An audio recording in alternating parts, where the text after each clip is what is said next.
भारत वर्षर महामहिम राष्ट्रपति माननीय श्रीमती द्रौपदी मुर्मू ओडिशा गस्तरे आशा गस्त समय ओडिशा राज्य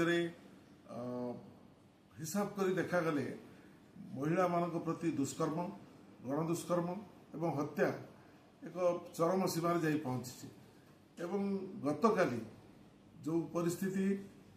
देखा देइछि ओडिशा राज्य रे एवं फकीरमोहन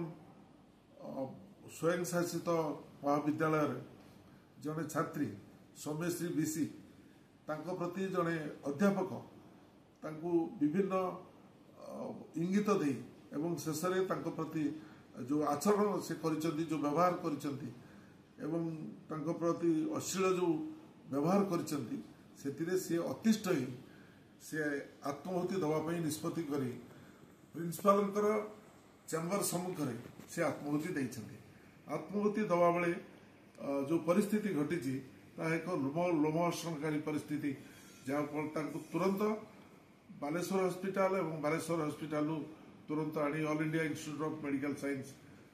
भुवनेश्वर रे रखा जाइछि एवं से एक क्रिटिकल कंडीशन रे अछंती एवं सबुठारु बड़ कथा होची से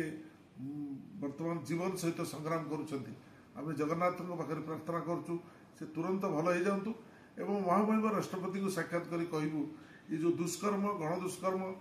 एवं महिला मान प्रति अत्याचार सहित ये जो घटना गतकाली जो घटना घटी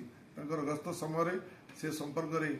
आम एक राजनीतिक दल हिसाब से प्रतिष्ठित राजनीतिक दल हिसाब से एवं आम सभापति श्रीयुक्त भक्तचरण दास एक पत्र लिखि महामहिम राष्ट्रपति को निवेदन कर गोटे डेलीगेशन जाई आम साक्षात करूँ एवं ता सहित अवगत करूँ एवं मेमोरेंडम देवु जे किभଳି भाव में नारी उत्पीड़न नारी दुष्कर्म संख्या जो भाई भाव में बढ़ी एवं आशा थी माने विश्वास करने जो संख्या बढ़ुची एवं सर्वोपरि ये जो झील छात्री ता प्रति उत्पीड़न जो भाई भाव में जड़े अध्यापक कर कथा को निश्चित भाव में अवगत करूँ गोपालपुर कथा कहबू केउझर कथा कहबू सबू घटना अवगत करने एक डेलीगेशन जीव आम आशा करुँ महामहिम राष्ट्रपति निश्चित भाव में आमको समय देवे आम साक्षात करूँ।